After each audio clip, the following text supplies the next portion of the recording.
Terus abis itu sistem kardiovaskularnya seperti apa? Karena kita harus tahu, harus pemeriksaan juga. Ini mengarah kemana nih? Ke sesak kah atau tidak kah? Karena kalau misalkan ada intervensi tertentu yang saat kita lakukan nggak taunya, dan saat kita berikan itu nggak taunya akan memicu sesaknya, misalkan gitu. Atau post CABG, apa namanya, bedah jantung, itu apa sih gerakan-gerakan yang harus dilakukan, intervensi apa sih yang harus dilakukan, kayak gitu. Biasanya kalau habis apa namanya, eh, jantung nih, operasi jantung, apa aja impairmentnya gitu.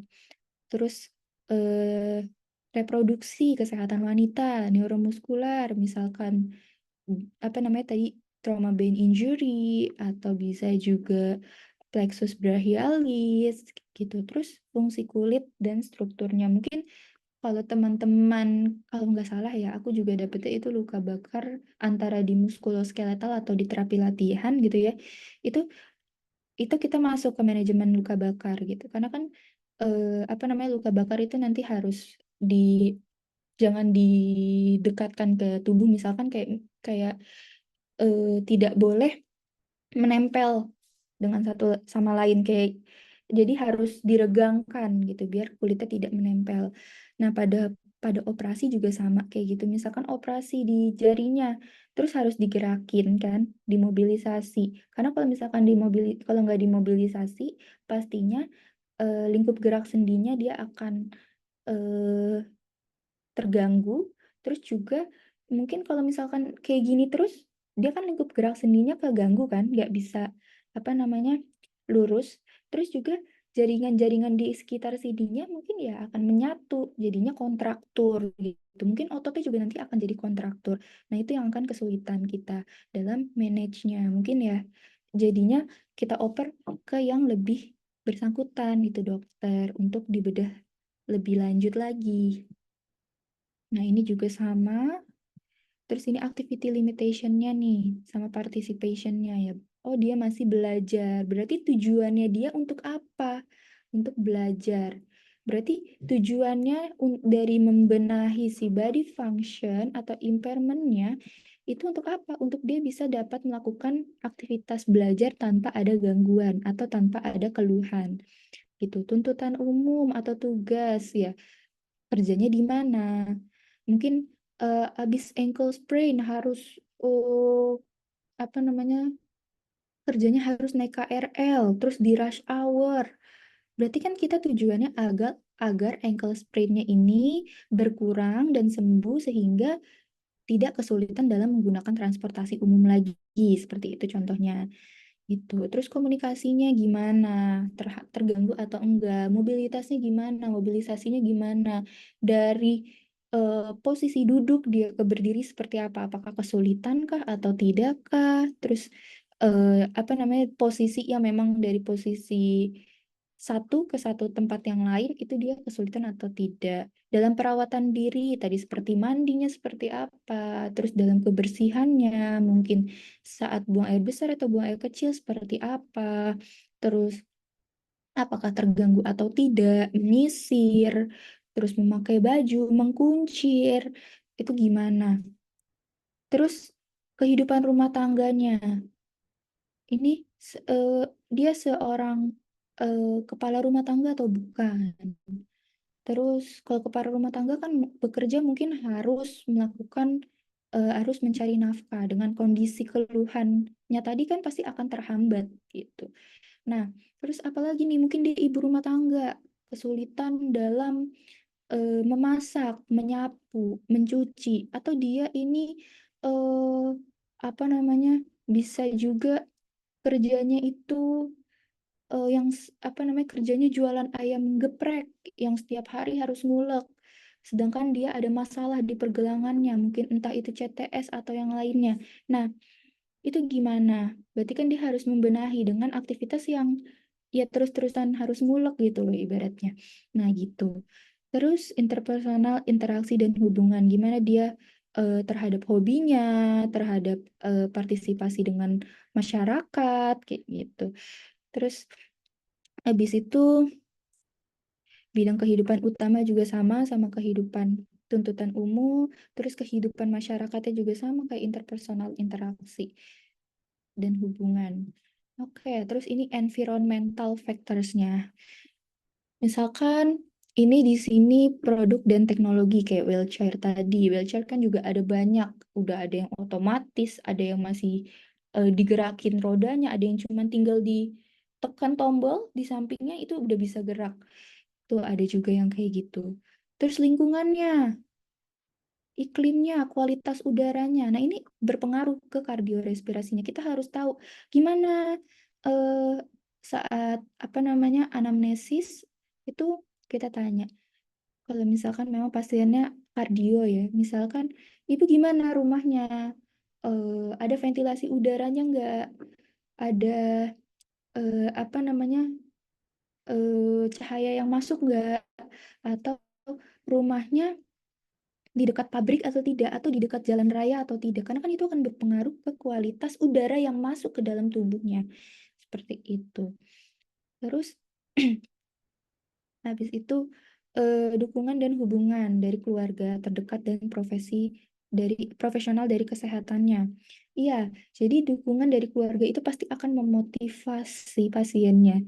Kalau misalkan keluarganya aware, oh iya ini harus dilakukan intervensi A, B, C, D di rumah nih, home programnya dilakuin. Pasti nanti saat ketemu sama kita ada perubahan walaupun yang memang tidak terlalu tinggi perubahannya, tidak terlalu signifikan. Tapi itu adalah eh, dukungan dan hubungan dari keluarganya.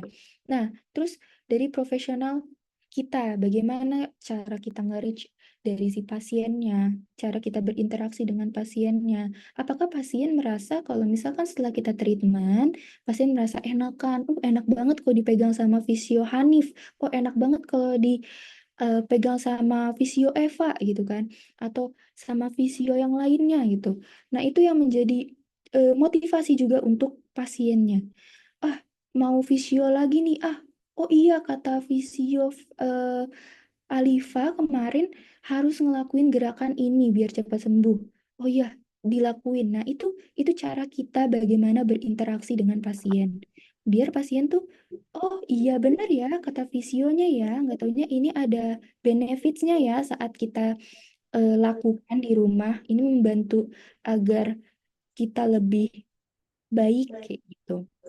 Terus abis itu eh individu dari teman atau dari lingkungannya, mungkin temannya mensupport, terus membantu itu juga masuk.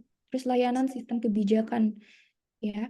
Jadi eh mungkin ini masuknya Hmm. ini masuknya ke dalam apa namanya layanan dari rumah sakitnya seperti apa atau layanan dari kantornya seperti apa, mungkin keterbatasan dalam cuti sehingga kesulitan dalam apa namanya menggunakan waktu untuk fisioterapi kayak gitu, atau keterbatasan karena menggunakan BPJS kalau di rumah sakit sehingga kalau BPJS kan cuma bisa beberapa kali doang dalam seminggu kan. Nah, itu jadi hambatan kayak gitu. Nah, terus habis itu ini pengumpulan datanya, identitas pasiennya, seluruh proses asesmen dan diagnosa. Terus program yang terukur, pelaksanaan program intervensi berdasarkan metode dan tekniknya, reevaluasi, terus reprogramming, sama discharge atau terminasi. Jadi kita harus eh, tahu apa yang menjadi eh, permasalahan setelah kita lihat dari impairment-nya. Nah, dari impairment-nya ini pasti kan kita akan menentukan intervensi sesuai yang aku bilang dan mention dari tadi. Nah, intervensi yang sudah kita berikan itu kan pasti harus direevaluasi. Apakah memang intervensi yang kita berikan itu ada benefits-nya, ada efek sampingnya atau tidak terhadap pasien. Nah, terus eh, kalau misalkan memang tidak ada, berarti kita harus membedah lagi dari impairment yang sudah kita eh, tetapkan kayak gitu. Mungkin bisa lakukan pemeriksaan spesifiknya lagi kayak gitu atau pemeriksaan-pemeriksaan lainnya. Nah, setelah Kalau misalkan memang, oh ada perubahan, cuman kita harus berpikir, pasien kalau terus-terusan misalkan kita kasih bridging doang, pasti bosan nggak sih? Mungkin kita modifikasi dari latihannya. Harus diganti nih. Mungkin hari ini kita kasih PR-nya, Bu, bridging ya, kayak gini ya gerakannya. Mungkin saat pasien datang lagi, Ibu nanti gerakannya diganti ya, jadi seperti yang ini atau yang lainnya. Karena kalau misalkan tidak seperti itu, pasien pasti akan bosan. Ujung-ujungnya nggak dilakuin di rumah. Kayak gitu. Nah, asesmen dengan metode algoritma. Jadi, asesmen ini harus berpedoman pada hasil penelitian atau evidence-based practice atau EBP. Biasanya, evidence yang kita temukan berdasarkan jurnal, apalagi jurnal yang paling update, itu eh, harus kita pegang untuk menentukan intervensi yang akan kita lakukan. Jadi jangan melakukan intervensi, oh intervensinya segini, intervensinya A, eh, intensitasnya segini, FITT-nya segini, bla bla bla. Tapi kita nggak ada evidence base-nya nggak ada kayak gitu. Jadi harus tahu jurnalnya udah terbarunya seperti apa. Jadi memang fisioterapi ini nggak bisa jauh-jauh dari baca jurnal, update jurnal, nggak bisa jauh-jauh dari situ. Jadi kita harus terus-terusan update. Karena kali aja penggunaan TENS sudah tidak seefektif penggunaan SWT mungkin, atau TENS sudah tidak seefektif menggunakan dry needling pada kasus tertentu. Nah, itu kan kita harus baca jurnalnya, kita harus gali lagi. Nah, dalam algoritma, setiap rangkaian analisis harus runut dengan pilihan hanya ya atau tidak saat klien minta pertolongan dengan membawa data penyakitnya. Maka dalam melakukan asesmen berdasarkan evidence base, kemudian dilakukan anamnesis yang dibuat dengan algoritma di mana jawabannya hanya positif atau negatif. Nah, planning dan programming, tujuan dari intervensinya apa? Tujuan dari intervensinya ini berkolerasi tidak dengan impairment-nya.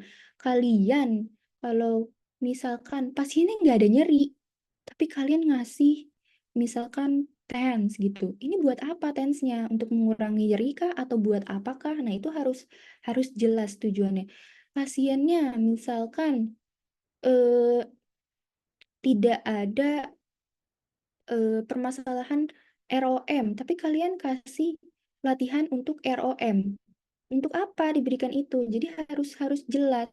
Jadi impairment yang kalian buat berdasarkan keluhannya itu nanti akan dijadikan intervensi kayak gitu. Nah, komunikasi dan persetujuan terhadap klien. Eh, saat melakukan tindakan itu pasti harus minta izin dulu.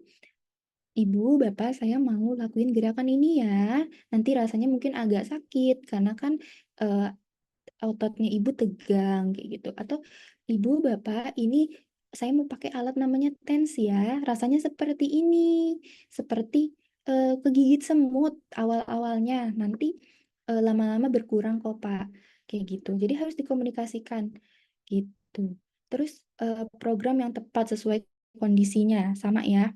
Terus pemilihan jenis latihannya harus sesuai, intensitasnya harus sesuai.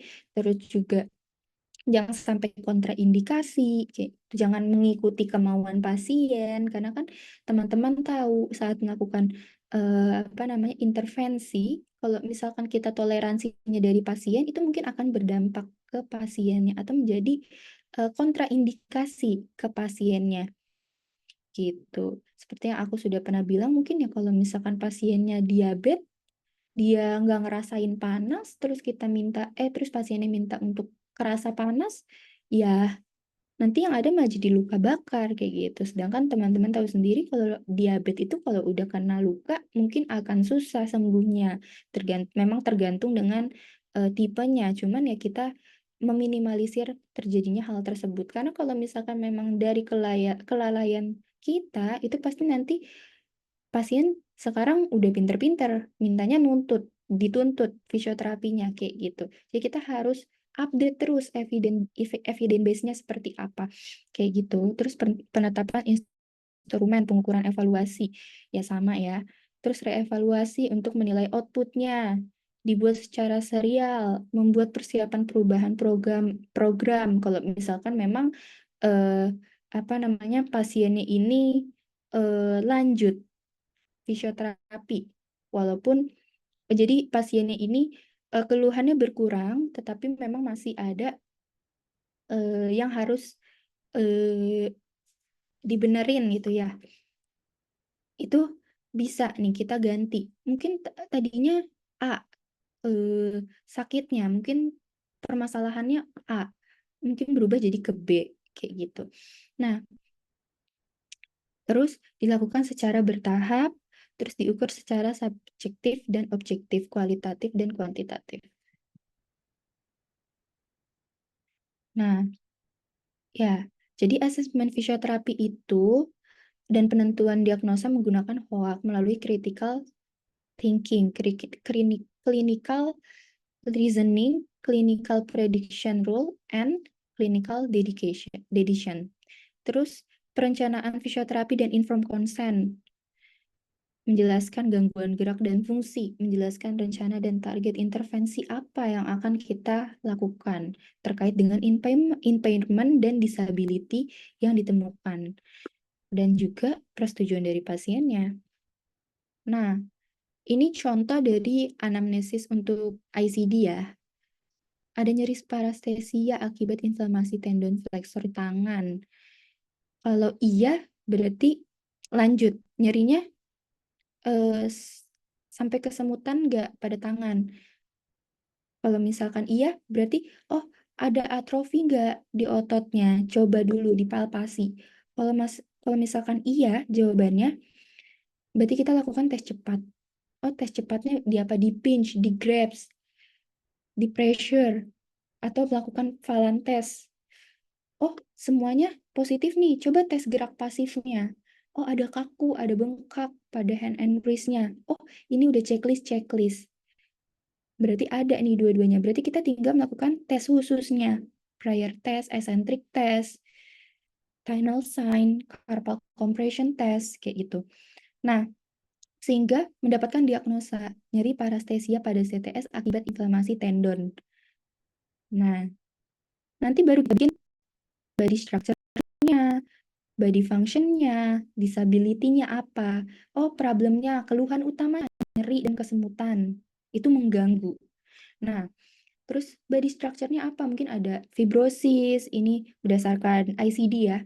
Fibrosis, terus abis itu ada neuropraksia, ada nyeri, kesemutan, mungkin ada hipotrofi, ada pementekan ligamen, kayak gitu. Terus disability-nya apa? Mencuci, menyapu, membuka pintu, suatu hal yang menggenggam, itu dia kesulitan. Nah, kalau misalkan ini apa namanya? Ada nyeri parestesia. Terus pas dilihat nyerinya nyeri dan kesemutan pada tangan, terus kesulitan menggenggam. Saat kita tanya seperti itu, jawabannya tidak. Oh, berarti kita harus ganti hipotesis. Ganti hipotesis. Berarti bukan ini, bukan si diagnosa nyeri parestesia pada apa CTS ini. Mungkin bisa yang lain. Mungkin the queer vein mungkin atau yang lainnya. Itu bisa. Jadi jadi harus ganti hipotesisnya. Nah, itu yang dibedah lagi. Nah, kalau misalkan oh sampai sini ya, terus ada atrofi otot, nggak ada. Nah, kita harus lihat apakah memang ada patologis seriusnya atau red flag-nya sehingga harus kita kirimkan ke dokter atau tidak, kayak gitu.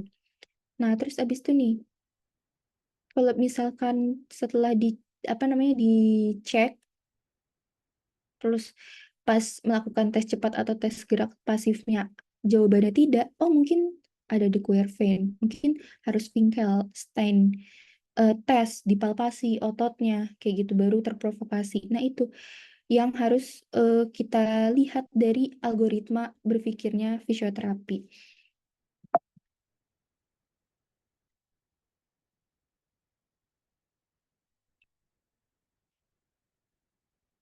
Ini juga sama ya.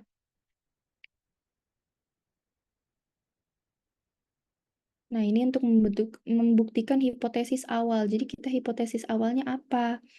Terus untuk menentukan, oh adanya pain, sensasi, joint mobility, muscle power, hand function, ada gait, permasalahannya di mana letaknya. Terus untuk mengetahui juga dari, apa namanya, adakah red flag atau tidak, gitu. Sehingga kalau misalkan memang saat lakukan pemeriksaan gak taunya red flag, kita harus berikan ke yang lebih apa namanya bersangkutan. Nah, evidence base ini nggak terlalu kelihatan jelas ya teman-teman. Mungkin teman-teman bisa lihat di Google. Jadi bisa dilihat dari unsystematic clinical observasi. Ini jurnal yang dari paling bawah sampai yang paling atas tingkatannya. Biasa dipakai itu kita biasanya dipakainya systematic review sama RCT, randomized control trial. Itu lebih banyak digunakan. Mungkin nanti ini akan dijelaskan di penulisan ilmiah. Udah belum penulisan ilmiah? Belum kan ya? Ya, nanti mungkin akan dijelaskan. Ini bisa cari jurnalnya di sini, teman-teman. Nanti tipe jurnalnya seperti ini.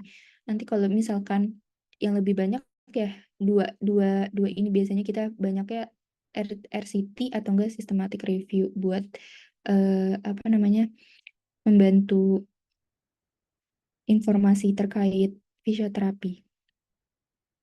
Nih, penggunakan EBP dalam pemeriksaan fisioterapi merujuk pada satu bukti yang akurat, pemeriksaan cepat dan akurat memerlukan dasar pengetahuan yang baik. Oke, dari ICD dan ICF, ada yang mau ditanyain nggak?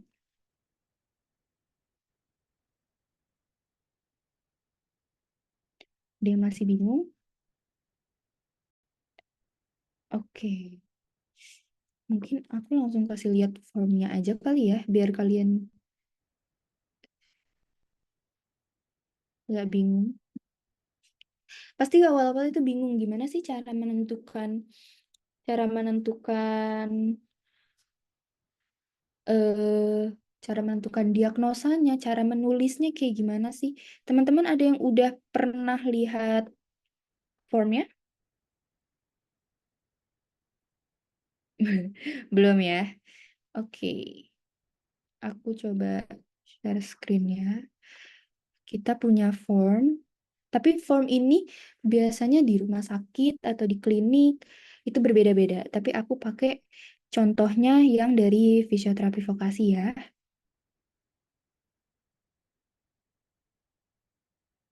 Oke, udah kelihatan belum? Sudah, Kak. Sudah ya. Oke, ini jelas atau enggak?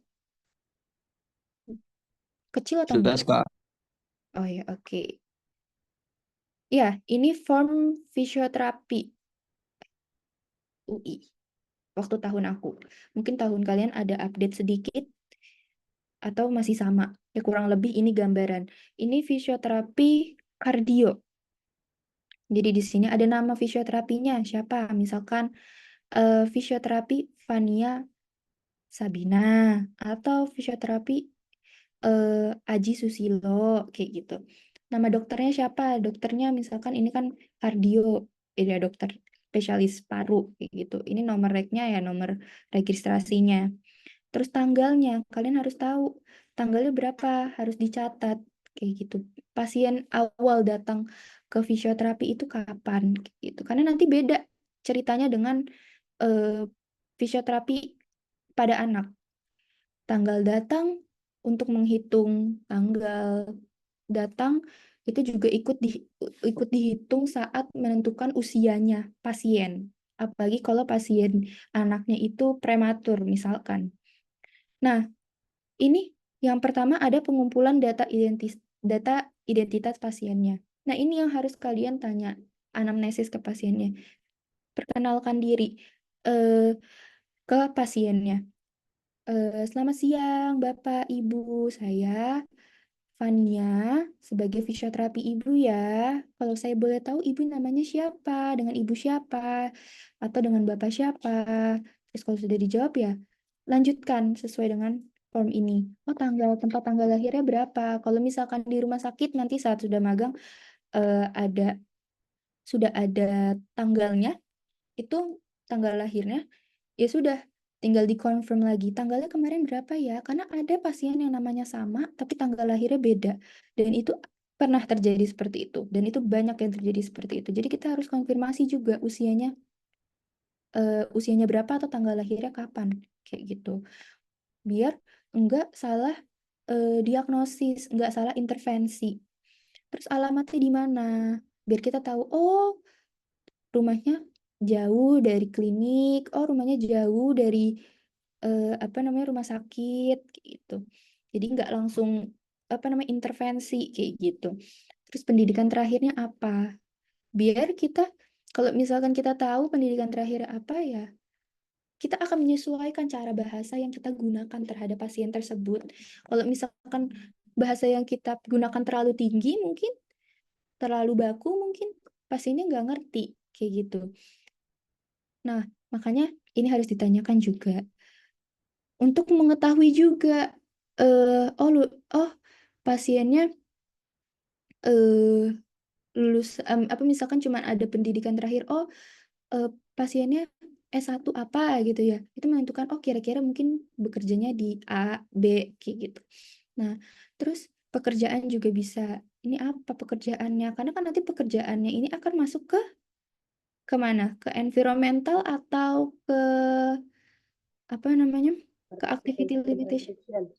Iya, oke, good. Kayak gitu. Terus hobinya juga, nanti kan masuk tuh ke ICF-nya. Terus dia diagnosisnya apa? Kalau ini dia pasca operasi. Bibilektomi itu yang bersangkutan sama paru ya. Nah, ini tanya. Kalau udah tanya nih, tapi diagnosa medik nggak usah ditanya. Mungkin ya tanyanya kemarin kalau di rumah sakit ya, mungkin kemarin sama dokter dibilangnya apa, Bu? Kayak gitu. Oh, ankle sprain. Oh, apa namanya? eh frozen shoulder. Oh, apa namanya? Yang lainnya mungkin. Nah, terus habis itu kita tanyain, sekarang apa Bu yang dikeluhin? Saat ini apa yang dikeluhin? Kalau di sini tulisannya sesak saat beraktivitas, dia nyeri, bekas operasinya masih ada. Nah, dari sini kan kita tahu, oh, nyerinya masih ada, oh, sesaknya masih ada, kayak gitu. Nah, baru kita tanya lagi, oh, jadi gimana Bu, kok bisa sesak, sama kok bisa dioperasi tuh awalnya seperti apa? Nah, ini dijelasin. Ini bagaimana kita menggali informasi dari pasiennya seperti apa. Kalau di sini kan pada tanggal 5 Desember, OS mengeluhkan sesak, terus bla bla bla. Nah, ini dari kita yang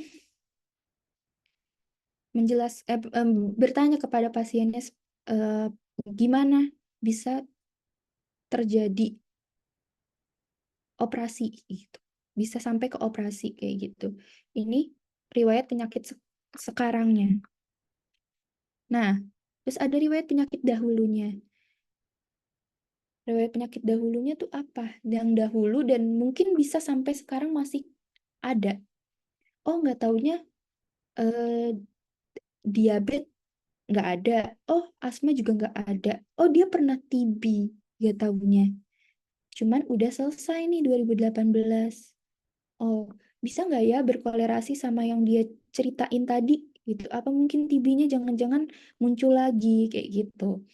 Nah, terus riwayat penyakit keluarga RPK. Ada juga nggak ada keluarga yang DM nggak? Ada keluarga yang asma nggak? Kayak gitu. Sehingga kalau misalkan ada ya mungkin bisa tertular dari keluarganya kayak gitu. Nah, terus riwayat psikososialnya. Pasiennya tidur kan. Pasiennya tinggalnya sama siapa? Oh, pasiennya tinggalnya sama istrinya, sama anaknya. Terus, oh pasiennya juga perokok pasif di kantor. Ini juga bisa ditanyakan. eh, mungkin tadi yang kayak aku sudah bilang, kondisi rumahnya seperti apa, ada kaca nggak di rumahnya, ada ventilasi nggak di rumahnya, deket apa namanya jalan raya nggak rumahnya, kalau mungkin pasiennya muskuloskeletal OA gitu ya misalkan, bisa gimana aktivitas naik turun tangganya, sering atau enggak. Terus kamar tidurnya di mana? Di lantai 2 atau di lantai 1? Terus bisa juga toiletnya seperti apa? Toilet jongkok atau toilet duduk? Terus habis itu eh apa namanya? Ada pegangan nggak kalau di toilet? Pegangan apa namanya? Pegangan yang buat di toilet atau di pinggir-pinggir tuh kalau misalkan kalian lihat di rumah sakit. Nah, itu ada nggak kayak gitu di rumahnya? Kayak gitu. Terus ini pemeriksaan umumnya. Cara datangnya ini bisa bisa jalan, bisa kita lihat, bisa kita analisis dari gate-nya. Kalau di sini dia kan di kaca piring tuh ini ya, ICU maksudnya ya. Nah, ini di bed posisinya. Mungkin bisa ditulis juga cara datang. Gate-nya antalgik mungkin. Atau cara datang dibantu oleh ibunya. Cara datang menggunakan kursi roda, wheelchair, kayak gitu. Nah, terus kesadarannya apa? Di sini kompos mentis, nggak sadar. Atau ya kesadarannya apa namanya normal gitu. Bisa. Terus kooperatif atau tidak kooperatif? Pasiennya saat diajak bicara, jawab atau enggak? Kayak gitu. Terus eh, nyambung atau enggak? Nah, kalau misalkan nyambung, berarti tidak kooperatifnya dicoret. Kooperatifnya ada. Kalau misalkan tidak nyambung, ya kooperatifnya dicoret, tidak kooperatifnya ada. Terus eh, kita cek tensi. Kalau ini pasti dia karena di ICU ada monitornya, jadi tinggal lihat. Nah, kalau misalkan teman-teman nanti kalau bukan di ICU mungkin bisa melakukan pemeriksaan ini. Tensi, nadi, respiratory rate, terus status gizi atau IMT, suhunya, afebris atau febris, normal atau tidak normal. Afebris itu normal. Terus SpO2-nya berapa? 93. Oh, berarti kalau 93 dia di ICU berarti dia pakai alat ventilator, pakai alat eh, untuk nambah oksigen di tubuhnya dia. Gitu. Jadi ya kalau misalkan kita berikan latihan mungkin ya nggak bisa berat-berat karena dia dengan oksigen aja mungkin kan apa kalau misalkan dia dengan kondisi pakai oksigen aja dia 93 gitu loh, apalagi kalau misalkan nggak pakai oksigen berarti kan intervensinya harus kita pikirin nih di sini gitu biar si suhunya tidak terus-terusan turun misalkan gitu. Nah, ini makanya tensi nadi RR dan teman-temannya itu sangat diperlukan keahliannya kemarin ya sama Pak Denny terus-terusan dimention ya karena kita saat melakukan pemeriksaan umum ya kita tes ini semua karena ya tensi ada korelasinya nanti ke hipertensi, nadi dan RR ada korelasinya ke intensitas intervensinya, terus ada korelasinya ke sesaknya mungkin kayak gitu dari status pernafasannya, terus gizinya juga, terus abis itu suhunya apakah memang lagi demam atau enggak atau memang pasiennya abis dari luar kepanasan kayak gitu kan, terus SpO2 mengarah ke sesak atau tidak. Nah, ini makanya penting. Nah, terus ada pemeriksaan khusus, inspeksinya. Inspeksi nih yang kita lihat kemarin pakai postural grid ya. Kita lihat dari statisnya. Kondisi kepalanya gimana? Kalau ini posisinya pasiennya di bed ya. Ini yang kardio. Makanya kan ada warna bibirnya seperti apa, gerak cuping hidungnya seperti apa, seperti yang sebelumnya pernah aku bilang ya, cuping hidungnya gimana, terus bentuk dadanya gimana, exavatum atau farinatum, pola pernafasannya seperti apa, terus perifernya, ujung-ujung jarinya, ada clubbing finger nggak? Kalau clubbing finger berarti kita ngarahnya mungkin ke jantung. Warna kulitnya seperti apa? Ada odem nggak di perifernya? Kalau misalkan ada odem berarti ada permasalahan di jantung karena perifer yang di bawah, pembuluh darahnya nggak bisa ngangkat ke atas sehingga ada odem kayak gitu. Makanya kalau orang-orang penyakit jantung biasanya suka bengkak-bengkak kayak gitu. Nah, terus ada batuk dan sputum. Sputum itu dahak. Ada batuk nggak? Ada sputum nggak? Gitu. Karena kalau misalkan ada sputum, mungkin kita akan pakai nebulizer buat ngeluarin dahaknya kayak gitu. Atau mungkin kita akan apa namanya kita lihat juga simetri gitu ya. Space-nya seperti apa? Kayak yang sudah pernah praktik ya teman-teman ya. Nah, ini palpasi spasme.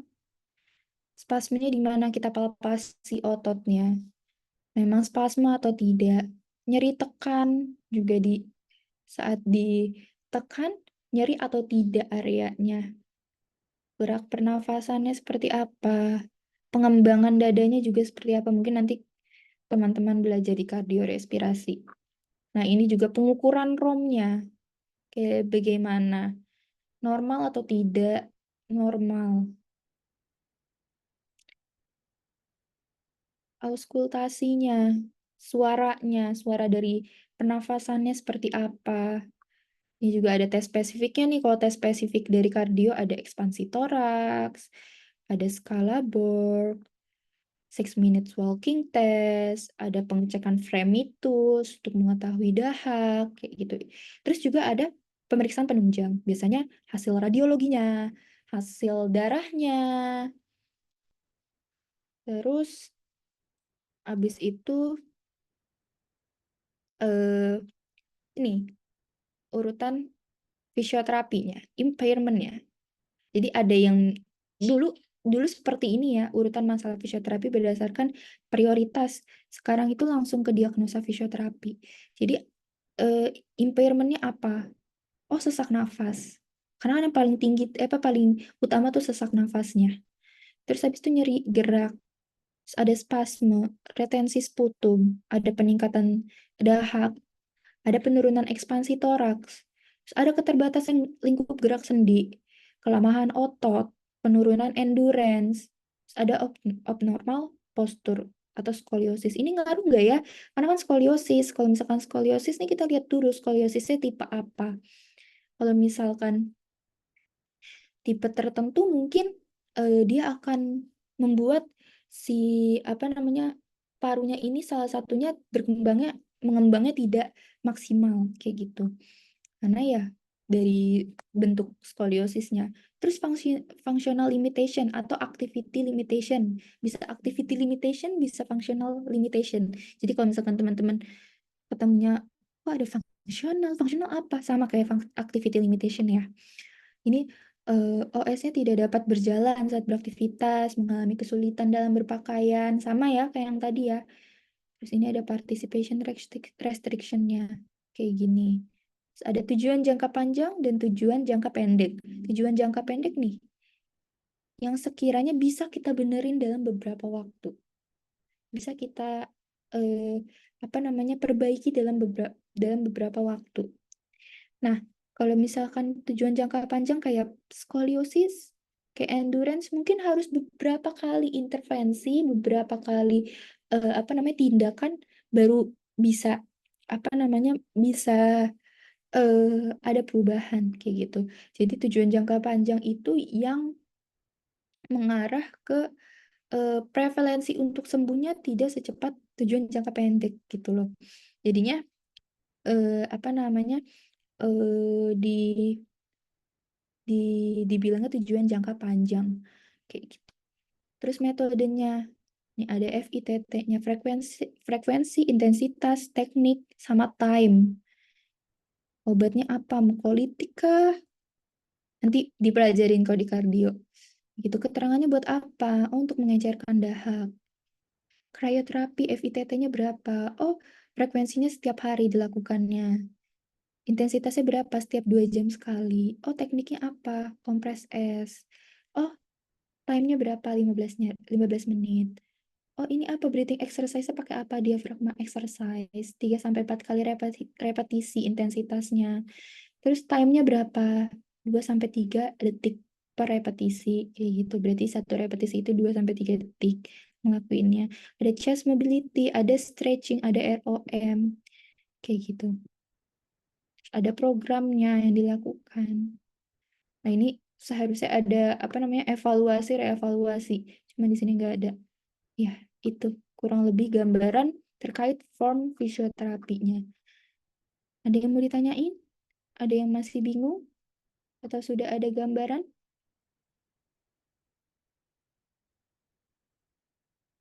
Gimana?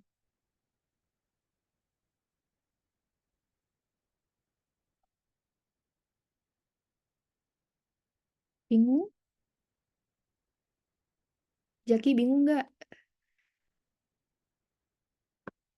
Atau iya boleh. Kenapa? Clarissa izin nanya, Mm-mm. suaraku kedengeran? Kedengeran. Kalau dengan pertanyaan yang sepanjang ini, berarti kita minta waktu khusus ya sama klien atau pasien gitu ya? Berarti kita ngasih info di depan dulu sama pasiennya bahwa kita akan mengambil data sebanyak ini dan selama ini gitu. Kayak gitu ya? Gimana? Maaf, harus apa dulu sama pasien? Kita harus bilang ke pasien bahwa kita akan mengambil data sebanyak itu gitu. Jadi kan misalnya Oh, pasien kasih waktu, berarti oh iya. kita harus kasih tahu dong sama pasiennya dulu. Bapak atau ibu punya waktu selama ini nggak kira-kira setengah jam untuk tanya-tanya wawancara dulu kayak Oh, gitu. oke, iya. Mungkin kalau misalkan di klinik, kita kan punya waktu misalkan 1 jam untuk melakukan anamnes, apa, asesmen biasanya. Jadi asesmen biasanya dilakukan selama 1 jam untuk ya itu rangkaian tadi. Karena kan waktunya di klinik itu lebih fleksibel ya teman-teman dibandingkan di rumah sakit. Kalau di rumah sakit ya waktunya sesuai dengan misalkan cuma 15 menit ya cuma 15 menit. Berarti teman-teman harus benar-benar tahu, oh ini pasiennya permasalahannya apa. Harus langsung to the point ke situ. Itu yang memang menjadi kendala di fisioterapi. Jadi biasanya banyak yang eh, saat ini diagnosanya misalkan frozen shoulder, terus melakukan tes spesifiknya cuman A. Makanya nanti ada pemeriksaan di terapi apa namanya fisioterapi sudah penjurusannya ya.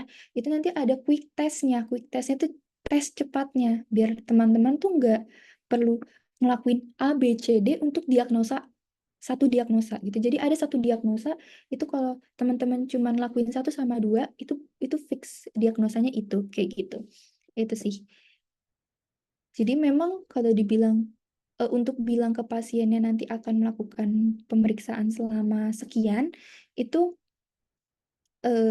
tidak usah karena harusnya memang kalau misalkan di rumah sakit ya kita tanpa bilang seperti itu, kita kan tahu, oh iya, waktu yang kita bisa lakukan ke pasien ini hanya sekian. Berarti kita yang harus manage dalam waktu sekian. Kecuali kalau misalkan di klinik, nanti teman-teman kerjanya bukan di rumah sakit, mungkin di klinik, itu bisa-bisa aja. Atau mungkin home visit, ya bisa-bisa aja.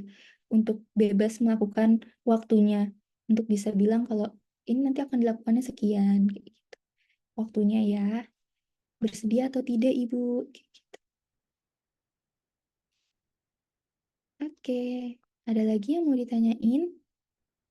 Iya, sama-sama. Pasti kalian melihat dari form yang sebanyak itu agak, ini cukup gak ya waktunya, ini cukup gak ya waktunya gitu. Tapi kalau kalian sudah terbiasa, itu akan cukup dengan sendirinya ke teman-teman. Mungkin kalau misalkan ada yang belum dilakukan saat pertemuan pertama, bisa dilakukan di pertemuan kedua. Jadi memang benar-benar harus dikaji dulu nih, apa yang menjadi menjadi keluhannya. Sehingga tidak salah melakukan pemeriksaan. Oke, kita lanjut ke, ada yang mau ditanya lagi? Mungkin Kartika, Devita, Divatia, Dari panggilan. aku cukup, Kak. Oke,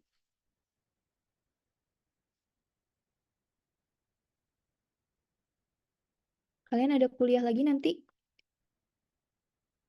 Atau gimana? Atau nggak ada hari ini?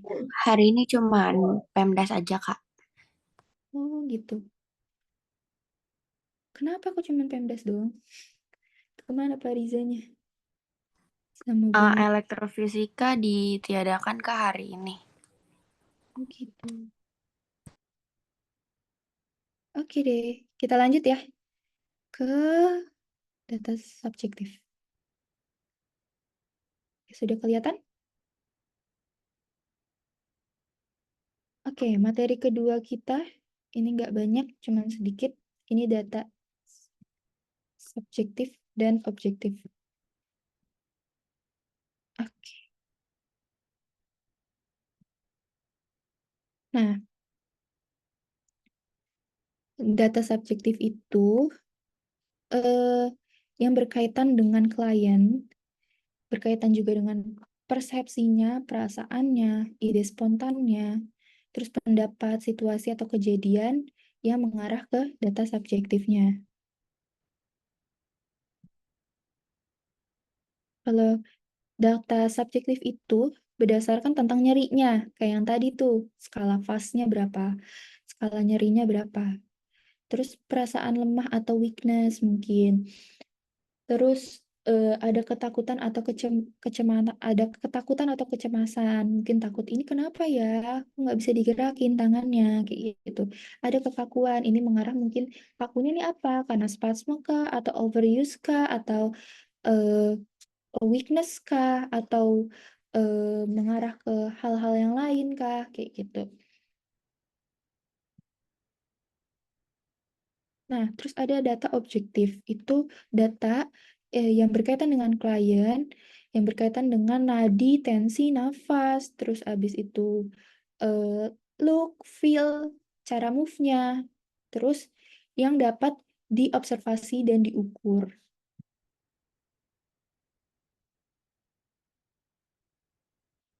Nah, dari karakteristik data itu membantu mengatasi masalah pasien yang adekuat. Misalkan pasien tidak mau makan selama 3 hari, terus akurat dan nyata untuk menghindari kesalahan, relevan, komprehensif, singkat, dan jelas dari kata karakteristik datanya. Nah, jadi dari primer, sekunder, itu mendapatkan sumber datanya nanti. Jadi dari pemeriksaan primer dan sekundernya itu akan mendapatkan sumber data yang akan kita periksa, yang akan kita kelola.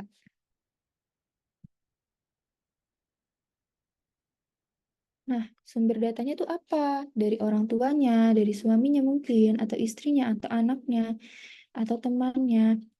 Nah, kalau misalkan ada eh, apa namanya keterbatasan dalam komunikasi atau kesadaran, itu berarti kita tanyanya ke orang tuanya, ke suaminya, istrinya, anak, atau teman.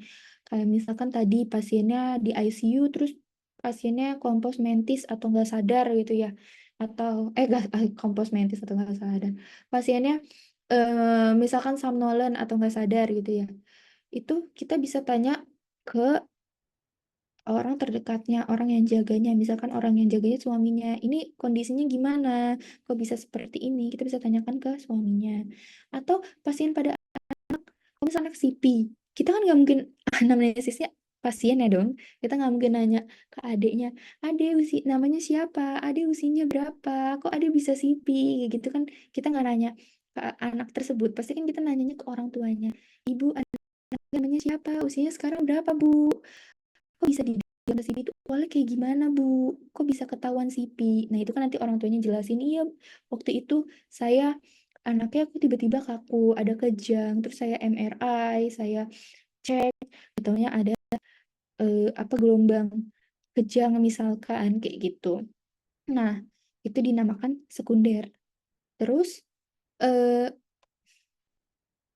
kalau yang kliennya bisa melakukan tanya jawab secara mandiri itu namanya primer.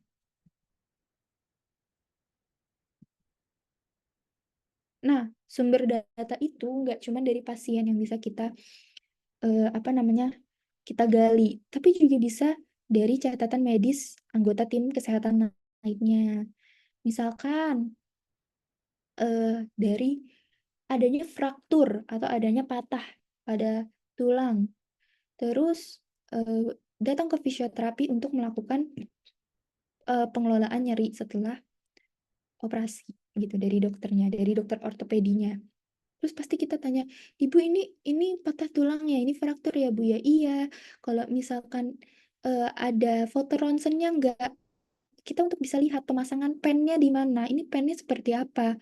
Apakah sudah diangkat atau belum? Kita bisa lihat dari letaknya di mana. Oh, letaknya di area sini. Oh, berarti untuk melakukan intervensinya mungkin kita pakai ultrasonnya atau mungkin pakai yang lainnya atau kita mobilisasinya ke arah mana kayak gitu. Untuk manual terapinya ke arah mana kayak gitu. Nah, itu pentingnya ada ronsen gitu. Atau mungkin apa namanya bisa lihat juga dari eh, pasiennya ada permasalahan di paru. Kita harus lihat foto ronsen dari parunya.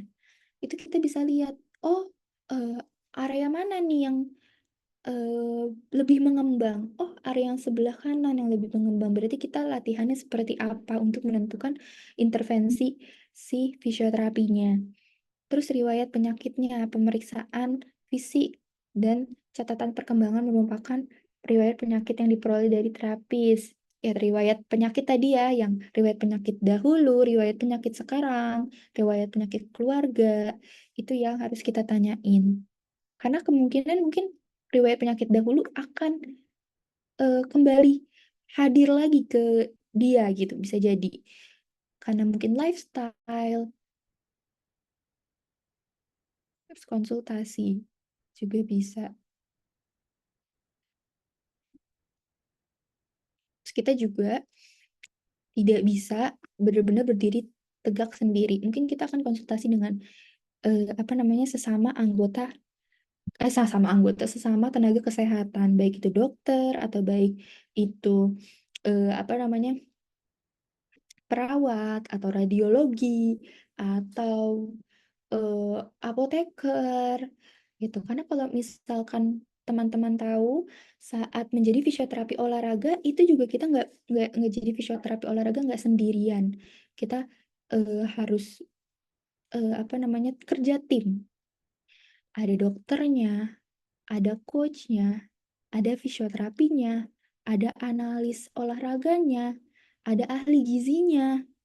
Nah, itu yang nanti kita harus tanya. Mungkin si atlet A ini kalau misalkan dikasih latihan ini bagaimana coach? Dia bisa nggak? Apakah eh, apa namanya eh, sesuai sama target dari apa namanya yang coach inginkan kayak gitu. Terus abis itu mungkin ahli gizinya kalau misalkan kita kasih latihan ini bagaimana gizinya kayak gitu atau ada juga psikologisnya gitu kan. Nah, jadi kalau dibilang fisioterapi itu tidak bekerja sendiri, iya tidak bekerja sendiri karena kita bekerja tim di rumah sakit juga sama, di klinik juga sama. Mungkin kalau di anak ada okupasi terapi, di dewasa juga ada ya. Itu mungkin kita eh, jadi belajar sensori atau belajar yang lainnya atau jadi tahu oh kalau speech delay ini kenapa sih oh gerakannya di sini ya di oral ya kayak gitu oh gerakannya seperti apa masasnya kita juga jadi tahu jadi saat mungkin orang tua atau pasien tanya itu kita bisa menjelaskan secara generalnya gitu oh kita mungkin lihat oh anak ini mungkin membutuhkan SI juga nih selain fisioterapi kayak gitu. Kita mungkin kasih tahu ke orang tuanya juga bisa kayak oh ibu ini anaknya perlu SI juga ya karena bla bla bla bla kayak gitu. Jadi kita juga harus tahu sekiranya memang kita yang bisa menangani atau sudah bukan job desk dari kita kayak gitu. Mungkin kalau misalkan oh eh, saat melakukan pemeriksaan spesifik nih pada kasus di ankle-nya kita melakukan pemeriksaan spesifik terus terlalu mobile dan ada sedikit gerakan-gerakan dari si tulangnya apakah ini mengarah ke fraktur atau bukan cuman kita bisa mengarahkan pasien untuk coba ibu untuk tes ke radiologi ya, nanti kan dari radiologi bisa kelihatan, oh iya memang ada fraktur. Nanti coba konsultasi dulu ke dokter ortopedinya, apakah memang perlu pemasangan pen atau ya sudah biarin aja kan nanti akan regenerasi tulangnya secara sendiri. Nah, itu kalau misalkan seperti itu kan kita kerjanya juga jelas. Kalau misalkan kita benar-benar tegak sendiri, ya bagaimana cara kita mengambil radio apa foto ronsen ya dari radiologi, sedangkan kita sendiri tidak belajar terkait itu sih. Karena pemeriksaan penunjang itu menunjang diagnosa kita agar lebih tegak. Oke.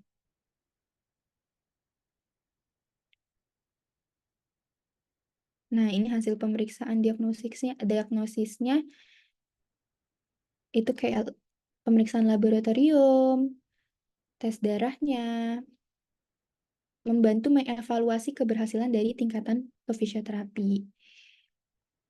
Ya, atau fisioterapi lain. Mungkin pasiennya datangnya gak taunya ini, oh kita kan fisioterapi muskuloskeletal. Oh, pas lagi dicek, gak taunya ini fisioterapinya lebih ngarah ke neuro nih. Kita nggak expert di bidang itu. Ya mungkin bisa bantu ke fisioterapi yang lain, rujuk ke fisioterapi yang lain, yang teman terdekat kalian yang nggak taunya expertnya di bidang neuro. Tuh. Atau bisa juga eh, ada hal yang Kartika nggak tahu nih, ini apa ya diagnosanya ya kira-kira ya, udah dilakukan banyak tes tapi kok belum tegak. Mungkin Alifa bisa bantu ya. Nah, itu bisa. Mungkin ada pemahaman yang Alifa nggak taunya eh, tahu kayak gitu. Nah, ini juga harus terus-terusan apa namanya membaca literatur yang kita harus temui apa namanya temui yang benar-benar memang relevan dengan saat ini.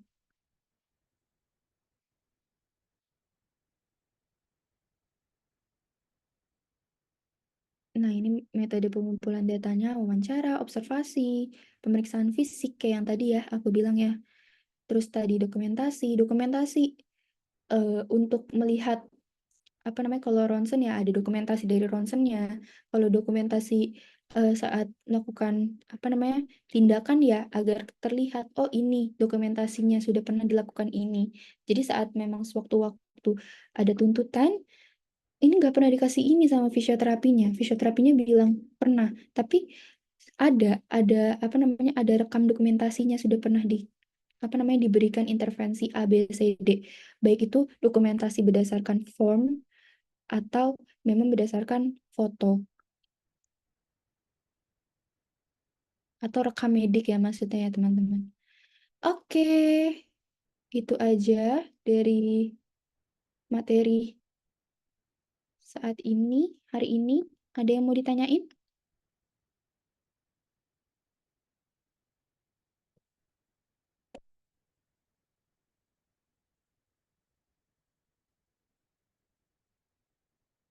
Ada yang mau ditanyain nggak teman-teman? Udah ada gambarannya belum cara penulisan formnya? Nanti kalau nggak salah tuh kita ada lebih detailnya lagi kok pemeriksaan pemeriksaan pemeriksaan pada anak, pemeriksaan pada neuro, geriatri, kalau nggak salah ada deh nanti di jadi lebih detail lagi. Kalau tadi kan aku cuma bahas kardio, kayak gitu. Yang menjadi pembeda saat pengisian form itu ya memang di pemeriksaan spesifik, pemeriksaan khusus itu yang menjadi pembeda. Mungkin kalau pemeriksaan umum semua secara general sama, ada tensi, terus ada RR, HR itu secara generalnya ada. Tapi kalau misalkan pemeriksaan khusus spesifik itu lebih mengarah ya tergantung dengan fisioterapi apa. Anak kah, muskulo kah, geriatri kah, neuro kah, karena berbeda-beda semuanya. Kayak gitu. Oke, ada yang mau ditanyakan?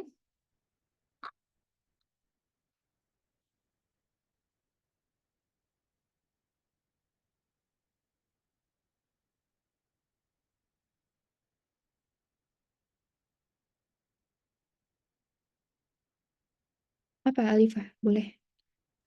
Kak, maaf izin nanya. Untuk absensi hari ini, sistemnya kayak gimana ya, Kak? Aku screenshot.